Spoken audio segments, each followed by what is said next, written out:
नमस्कार मित्रों, मैं हूं डॉक्टर हरिनिवास। चैनल है संस्कृत साहित्य एवं संस्कृति और आप इस समय आनंद ले रहे हैं हितोपदेश का। राजा सुदर्शन अपने बच्चों को कुछ योग्य बनाना चाहते हैं, शास्त्रज्ञ बनाना चाहते हैं।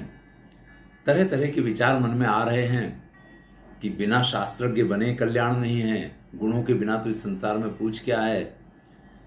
लेकिन जीवन में कितना पढ़ेगा, क्या करेगा, ये सारी चीजें तो भाग्य में लिख के आती हैं। जन्म से ही, ये तो जन्म से पहले ही भाग्य में लिख जाती हैं। तो फिर जो होगा वो होगा। लेकिन ऐसा तो नहीं सोच सकते हैं, क्योंकि अगर ऐसा सोचते हैं तो फिर तो बड़ी दिक्कत वाली बात है।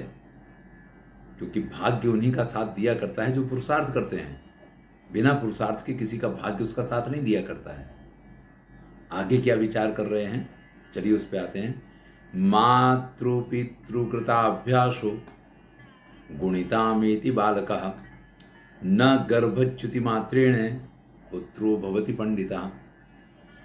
भाई देखिए, ये माता पिता का कर्तव्य है कि बालक को अच्छे संस्कार दें, उसको गुणवान बनाएं। जन्म से कोई गुणवान या संस्कारवान नहीं होता है। एक बड़ी सुंदर कहावत है कि जन्मजात तो सभी नग्न होते हैं। भाई कोई कपड़े पहन के तो जन्म लेता नहीं है। मां के गर्भ से तो सबका जन्म जो है वो नग्न अवस्था में ही होता है। अब जिसके जैसे संस्कार होंगे वो वैसे कपड़े पहनेगा। तो मां के गर्भ से जन्म लेने वाला प्रत्येक व्यक्ति एक जैसा होता है। अब उसमें संस्कारों का आधान हो, उसको योग्य माहौल मिले, ये माता पिता की जवाबदारी है। मातृ पितृ कृताभ्यासो, उनके द्वारा बालक को अभ्यास कराया जाना, उसको संस्कारित बनाना, उसको गुणवान बनाना, ये माता पिता की जवाबदारी है। जन्म से कोई भी व्यक्ति जन्मजात पंडित नहीं हुआ करता है। आप कहेंगे कि अभी तो आपने कहा था 2 वीडियो पहले कि पिछले जन्म में पढ़ा हो तो इस जन्म में, तो मैंने ये भी कहा था कि इस जन्म में डिग्रियां अगर चाहिए भैया तो उसके लिए आपको यूनिवर्सिटी के फॉर्म तो भरने पड़ेंगे और उसकी फीस आपके माता पिता को भरनी पड़ेगी। माता शत्रु पिता वैरी ये न बालो न पाठिता न शोभते सभा मध्य हंस मध्य बको यथा। और आगे विचार करते हैं कि वो माता शत्रु है, वो पिता उसका सबसे बड़ा वैरी है, सबसे बड़ा शत्रु है जो बच्चों को नहीं पढ़ाते। ऐसे माता पिता अपने बालक के सबसे बड़े दुश्मन हैं जो अपने बच्चों को पढ़ाते नहीं हैं। क्योंकि जैसे हंस के बीच में बैठा हुआ बगला कभी शोभा नहीं देता है, ऐसे ही जो ये अनपढ़ हुआ करते हैं, जिनके माता पिता अपने बच्चों को नहीं पढ़ाते हैं, एक सुशिक्षित समाज में वो कभी भी योग्य स्थान प्राप्त नहीं कर सकते हैं, या उनके बीच में वो हमेशा हंस के बीच में बगले की तरह प्रतीत होते हैं। तो ये राजा विचार कर रहा है कि हमारी जवाबदारी है। हम ये सोच करके अपने बच्चों के भविष्य को नहीं छोड़ सकते हैं कि उनके भाग्य में लिखा होगा तो पढ़ जाएंगे, नहीं लिखा होगा तो नहीं पढ़ेंगे। वैसे मैं तो इसी मत का हूं। मैंने कभी भी अपने किसी भी बच्चे के ऊपर इतना परसेंटेज तुम्हें लाना ही है, ऐसा कोई दबाव नहीं डाला। मैंने ये दबाव भी नहीं डाला कि तुम्हें यही पढ़ना है या यही पढ़ना चाहिए। साइंस से 12th करने के बाद भी बड़ी बेटी कहती है कि नहीं, मुझे तो साइंस नहीं, मुझे तो आर्ट्स में जाना है, मुझे तो अपने पिता की तरह कॉलेज में प्रोफेसर बनना है। तो साइंस के बाद भी वो आर्ट्स लेती है।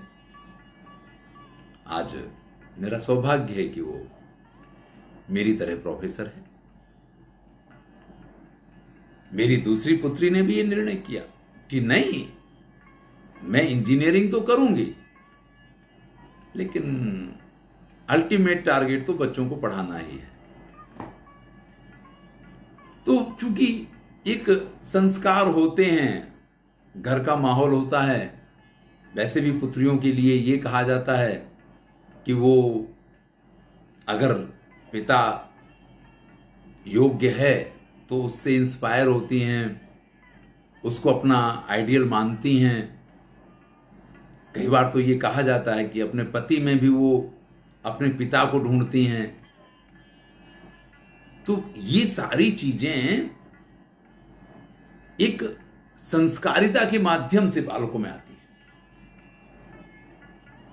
है। यहां पे वो राजा चिंता कर रहा है कि जन्म से तो कोई बालक पंडित होता नहीं है, माता पिता को ही उसको अभ्यास करवाना होता, उसको गुण देने पड़ते हैं। और जो माता पिता अपने बच्चों को नहीं पढ़ाते हैं वो उसके सबसे बड़े शत्रु होते हैं, क्योंकि जब सभा में ऐसा अनपढ़ बालक पहुंचता है तो उसी प्रकार से शोभायमान नहीं होता है जैसे हंस के बीच में कोई बगुला अच्छा नहीं लगता है। रूप यौवन संपन्ना विशाल कुल संभवा विद्याहीना न शोभन्ते निर्गंधा एव कंसुका। बड़ा ही सुंदर श्लोक है। आप कितने भी सुंदर हो, कितने भी सौंदर्यवान हो, आपका यौवन कितना भी अच्छा हो, आपके पास चाहे जितनी धन संपत्ति हो, आप चाहे जितने बड़े कुल में आपका जन्म हुआ, यानी दुनिया में जो कुछ है वो सब कुछ आपके पास है। रूप भी है, जवानी भी है, संपत्ति भी है, उत्तम कुल भी है, लेकिन अगर विद्या नहीं है तो विद्याहीना न शोभन्ते निर्गंधा एव किंसुका। चाहे जितना सुंदर फूल हो, कागज के बड़े सुंदर सुंदर फूल होते हैं, लेकिन उनमें से सुगंधी नहीं आती है। और बिना सुगंधी का पुष्प जो है ना, वो कभी भगवान के मस्तक पे नहीं जाता है। आपके घर के किसी कोने में किसी पॉट की शोभा बढ़ा दे, वो तो संभव है कि चलो इस गुलदस्ते में डाल दो, गुलदस्ते की शोभा बढ़ाएगा, लेकिन ऐसा कोई भी फूल कभी किसी भगवान के मस्तक पे नहीं चढ़ाया जाता है। भगवान के मस्तक तक अगर पहुंचना है तो भैया फूल को सुगंधी वाला होना ही पड़ेगा। यानी अगर आपको श्रेष्ठ कार्यों में लगना है तो आपका रूप भी श्रेष्ठ कार्य में तभी लगेगा, आपकी जवानी भी श्रेष्ठ कार्य तभी करेगी, आपकी संपत्ति भी श्रेष्ठ कार्यों में या श्रेष्ठ मार्ग पे तभी उपयोग में लाई जाएगी, और आपका श्रेष्ठ कुल में जन्म होना भी तभी सार्थक है जब आप विद्वान हैं, जब आप विद्यावान हैं। अगर आप विद्यावान नहीं हैं, अगर आप विद्या से हीन हैं, तो बिना खुशबू के फूल की तरह हैं। और अगर ऐसा है तो जीवन निरर्थक है। कुल भी उत्तम, संपत्ति भी खूब, जवानी भी, रूप भी, सब कुछ है, लेकिन अगर विद्या नहीं है तो ये सारी चीजें बेकार है। सुदर्शन राजा के दोनों पुत्र, भाई राजा के पुत्र हैं, संपत्तिवान तो हैं ही हैं, नवयुवानी आ रही है, सुंदर भी हैं, उत्तम कुल भी है, सारी विशेषताएं हैं, खाली विद्या नहीं है। तो विद्या अगर नहीं है तो सब कुछ बेकार है। मूर्खोपि शोभते तावत् सभायां वस्त्र वेष्टितः तावच्च शोभते मूर्खो यावत् किंचिन्न भासते। भाई किसी सभा के बीच में सुंदर वस्त्र पहना दीजिए और किसी मूर्ख को बिठा दीजिए, तो भाई रूप सुंदर, बढ़िया सी जवानी, संपत्ति थी इसलिए खूब अच्छे अच्छे वस्त्र पहन लिए, सब कुछ उसके पास है, और सबके साथ सुसज्जित होकर के वो सभा में पहुंच गया। लोग उसको देखेंगे, हा, सोने से लदा हुआ पैसेदार बाप का बेटा है, पैसेदार, सौंदर्य से भी प्रभावित हो सकते हैं, यौवन से भी प्रभावित हो सकते हैं, पर यह सारा प्रभाव तभी तक रहेगा जब तक वो सभा में बोलेगा नहीं। क्योंकि जैसे ही सभा में बोलेगा, बस वही क्षण ऐसा होगा कि सब ढोल की पोल खुल जाएगी। तो कहते हैं मूर्खों भी शोभते तावत, मूर्ख तभी तक शोभा देता है जब तक सुंदर वस्त्रों से सजा हुआ सभा में चुपचाप बैठा रहे। क्योंकि जैसे ही बोलता है यावत किंचन न भासते, जब तक कुछ नहीं बोलता है तभी तक शोभा देता है, और बोला नहीं कि उसके साथ ही उसकी मूर्खता प्रकट होने लग जाती है। तो भैया ये याद रखिए कि सभा की शोभा सुंदर वस्त्र नहीं हुआ करते हैं। सभा की शोभा आपकी जवानी भी नहीं हो सकती है। सभा की शोभा और कुछ नहीं हो सकता है। आपका भाषण हो सकता है, आपका बोलना हो सकता है, नहीं तो परिणाम आप जानते हैं। एक तरफ मोदी जी को सुन लीजिए और एक तरफ, अब मैं क्या नाम लूं आपसे, हैं, किसी को भी सुन लीजिए, वो क्या बोल रहे हैं, कब बोल रहे हैं, इसी चीज का उनको ध्यान नहीं होता है। तो यहां यही कहा है, आप अच्छे वस्त्र पहन लेने से नहीं, इससे आप सभा की शोभा नहीं बढ़ा सकते हैं। सभा की शोभा तभी तक है जब तक आप नहीं बोल रहे हैं। आप बोलेंगे और पूरी सभा, फिर क्या होगा वो तो आप जानते हैं भैया। एतत् चिंतयित्वा सा राजा पंडित सभाम कारितवान। अब तो राजा का दिमाग खराब हो गया कि ये तो कैसे भी नहीं चलेगा कि मेरे बालक ना पढ़ें। उसने पंडितों की सभा बुलाई है। एतत् चिंतयित्वा, इस प्रकार से ऊपर जो बातें की इन सबका विचार करके स राजा, उस राजा ने पंडित सभाम कारितवान, पंडितों की सभा को बुलाया है। राजोवाच, और राजा ने कहा, भो भो पंडिता श्रूयताम, अरे पंडितों सुनो मेरी बात को। अस्ति कश्चिन देवम भूतो विद्वान योमम पुत्राणाम नित्यम उन्मार्गगामिनाम अनधिगत शास्त्राणाम इदानीम नीत शास्त्रोपदेशेन पुनर्जन्म कारयितुम समर्था। अरे पंडित लोगों, आप में से कोई ऐसा देवतुल्य विद्वान है जो मेरे पुत्रों को, जो नित्य प्रति गलत मार्ग की तरफ आगे बढ़ रहे हैं, जिन्होंने कोई शास्त्र नहीं पढ़ा है, जो मतलब इस संसार में कलंक बनने के लिए तैयार हैं, उन्हें नीति शास्त्र का उपदेश दे करके उनका पुनर्जन्म करवाने में समर्थ हो।